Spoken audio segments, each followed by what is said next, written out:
Hello guys, I hope you all are doing good. I am Vaishali Kikan and we are discussing the VLSI technology. In that we are discussing the growth kinetics in oxidation. In the previous video we had already started this topic and we were talking about the Deal-Grove model. Okay, in the end part of the Deal-Grove model, I gave you this task to solve this differential equation.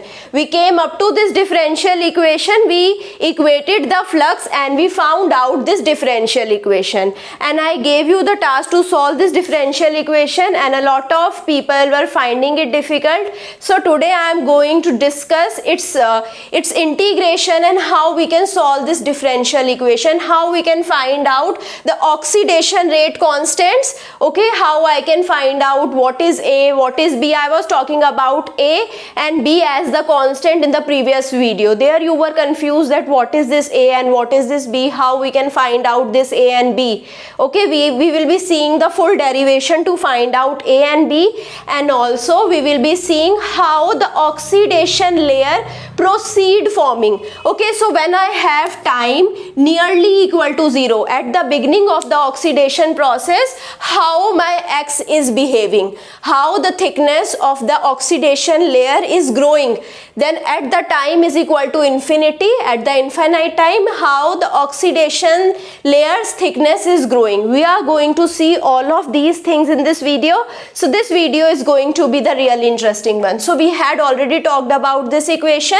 We equated the flux and we had found out N1 dx upon dt is equal to Ks C star 1 plus Ks upon H plus Ks x upon D. Okay, so what was N1? N1 was the number of oxygen atoms per unit volume. So if I talk about N1 gives me the number of oxidant particle. It can be directly O2 if I am talking about dry oxidation, or it can be the water vapor if I am talking about the wet oxidation. So I hope now you understood N1. I also gave you the exact formula of calculating the number of molecules if I have O2 or if I have H2O. The number of molecules in the case of H2O will be twice,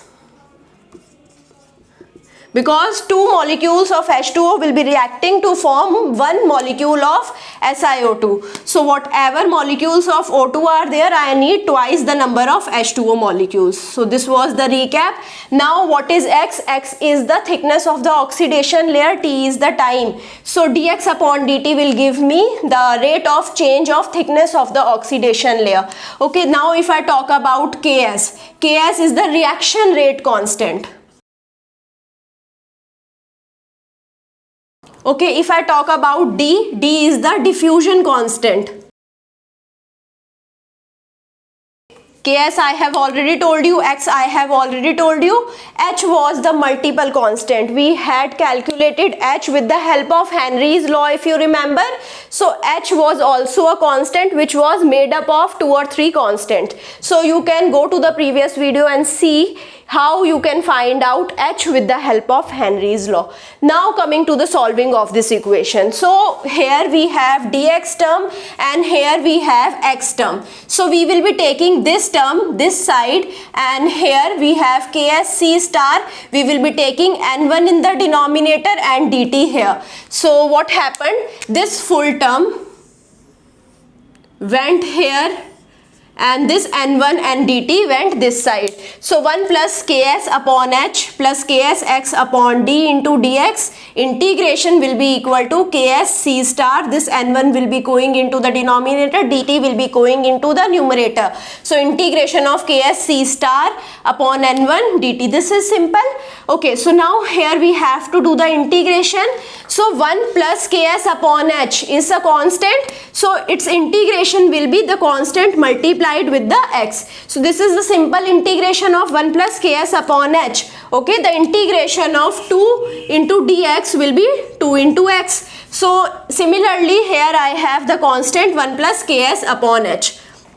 So now here Ks upon D are constant, integration of x will be x square upon 2. So Ks x square upon 2D is the integration. Here the integration will be Ks C star upon N1 into T. The integration of dt will be directly equal to T plus capital T. Capital T is the constant of integration. Okay, if I have to find out t, what I will be doing? I will be putting small t is equal to 0. At initial condition, I will be finding out the capital T. Okay, so at the capital T will be equal to 1 plus Ks upon H xi. So you can take this as d naught. In the previous video, instead of xi, I was talking about d naught. Okay, both of them are similar. Don't get confused over here. So here the initial layer thickness will be xi. Okay, that I took d naught in the previous video. So t is equal to 1 plus ks upon h xi plus ks xi square upon 2d. What I have done, instead of x I have put xi, instead of t I have put 0, so that way I can find out t. So this is my t at small t is equal to 0 or time is equal to 0. Now I will be putting the value of capital T. I will be putting the value of this constant of integration. So here this thing will be remaining as it is. So what I have done, here I have taken ks upon 2d common from this equation. So here I am left out with x square. Here I am left out with x 1 plus ks upon h 2d upon ks multiplied with ks upon 2d. I have taken ks upon 2d common. So when I take ks upon 2d common from this equation, I have to multiply it with 2d upon ks. That is what I have done. So here I had the same values, t ks c star upon n1 plus the value of capital T that we had found out.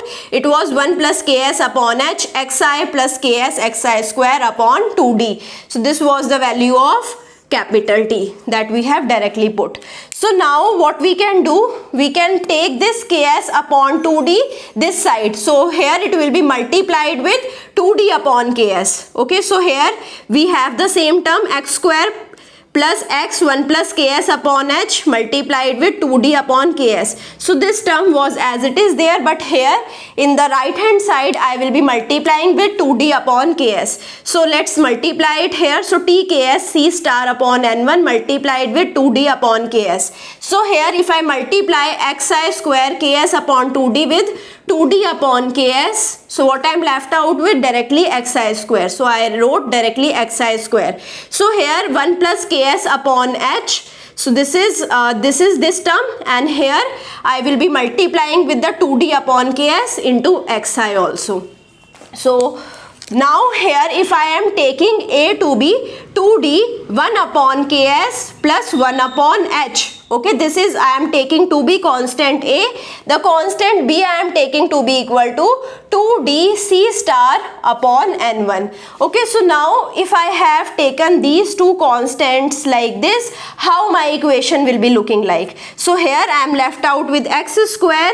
So here x into 1 plus ks upon h into 2d. So here this is my a. So this ks will be cancelled out with this ks, and here I am left out with ax only. So now I hope you can do this much of calculation by yourself. So x square plus ax is equal to bt. So this term I have taken to be b. b was 2d c star upon n1. This ks and this ks will be cancelling out. 2d c star upon n1 is b. So I have directly put b here, bt plus xi square as it is 1 plus ks upon h 2d upon ks multiplied with xi. So now here if I have taken this equation, now I will be solving this equation and I will be making this equation in this form, x square plus ax is equal to bt plus tau. So I will be converting this equation in the terms of tau. So how? So x square plus ax is equal to bt plus xi square. This xi square was as it is. Now this is again in the terms of a I can represent. So this is the equation which I can represent in the terms of a. You can see it here. So here I have 2d upon ks 1 plus ks upon h. Okay, so if I take ks common and I divide it here, so it will be equivalent to this. So now here x square plus ax will be equal to bt plus xi square plus axi. So this term I have represented as a. So now here this a is a constant. What I can do, I can take b common and here I am left out with t plus xi square plus axi upon b, because here I don't had b, so I will be taking b in the denominator when I am taking b to be common. So x square plus ax is equal to b t plus xi square plus axi upon b. Okay, so now if I am taking tau is equal to this to be my tau.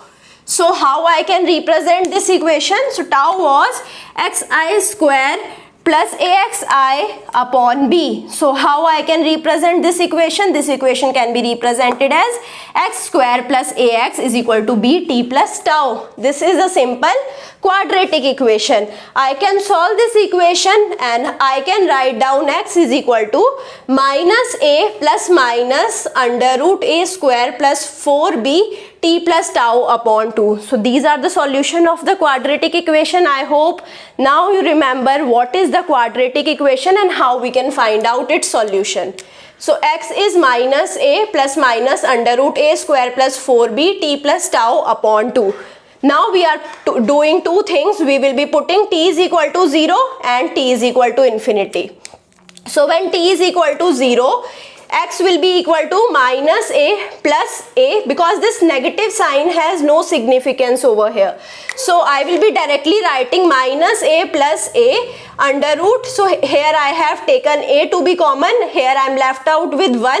So 4b upon a square t plus tau upon 2. This is the equation of the x. So x can be equal to minus a plus a 1 plus 2b upon a square t plus tau upon 2. How I have represented this equation?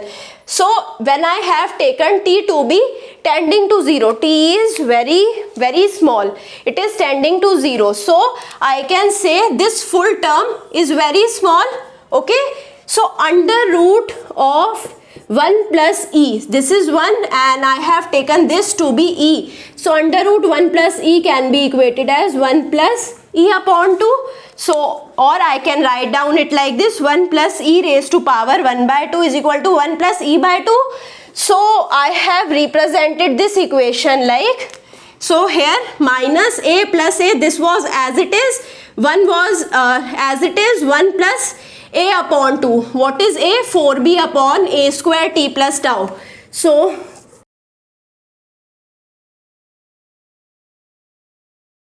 upon 2. So this would be the answer of under root 1 plus 4b upon a square t plus tau. So this 2 will be cancelling out and here I am left out with 1 plus 2b upon a square t plus tau upon 2. So I can simplify this equation now.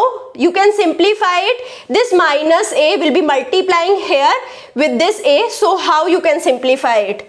Let me show you. Minus a plus 2b upon a t plus tau upon 2. So now here this 2 and this 2 will cancel out, minus a and a will get cancelled out and I am left out with b by a t plus tau, which is the linear curve. Okay, so at t is equal to 0 or when the time is very small, at the beginning of the oxidation process, it is following the linear curve. Okay, the oxidation layer is forming and it is increasing its thickness in the linear fashion. Now coming to the t is equal to infinity. So now when my time is tending to infinity and I am going to an infinite time, so again x can be represented like this. So here you can see I can neglect this one over here. So when I neglected this one, because here t was infinity, this is infinity over here. Okay, so when this is infinity, let's solve out this. Okay, so x will be equal to minus a plus a under root 1 plus 4b upon a square t plus tau. Okay, so when t is infinity, I can neglect this 1 over here. So now 1 under root 1 upon a square. So here it will be 1 upon a when it is coming out from the under root. So here 4 will be coming out from the under root and it will be forming 2. Okay, so tau will also be negligible because t is going to infinity. So I can neglect tau over here. So what was left? Under root bt. So this a and this a will get cancelled out. Here I had upon 2, this upon 2, this upon 2 will be getting cancelled out.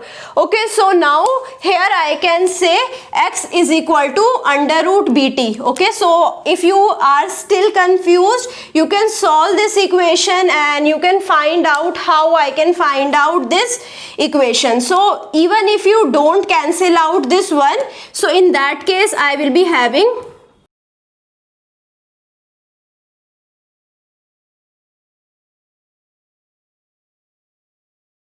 okay this. So now if I have minus a plus this 4 will come out and here I have 2 under root bt upon 2. So this will cancel out. Now t is infinity. Okay, in reference to this infinite time, this minus a is a very small value. Okay, so you can see what was a's values were dependent upon the constants only. Okay, so if I have t is equal to infinity, I can neglect this minus a as well. Okay, so this is how I can find out x is equal to under root bt. So now this is the parabolic rate constant. You can see the time is not directly proportional to x. Here the time and x were having the linear relationship and here they are having the parabolic relationship. So this is how I can say if I am proceeding in time, the time is going up to infinity, the oxidation process will be following the parabolic curve and the oxidation layer thickness will be growing in a parabolic manner. And this you can imagine with the help of the process as well. So what happens in the process? In the process I have the silicon layer. On the silicon layer I am giving the oxygen or the oxidant atoms, to be precise. It can be oxygen or it can be H2O vapors as well, the water vapors as well. So initially the surface is bare here, so the oxidant atom can directly combine with the silicon and silicon is having a higher affinity towards the oxygen. It will be forming the SiO2 layer over its surface. As the time proceed and I have a thicker layer of SiO2 over Si, so what happens? These oxygen layers have to diffuse and they have to reach up to Si.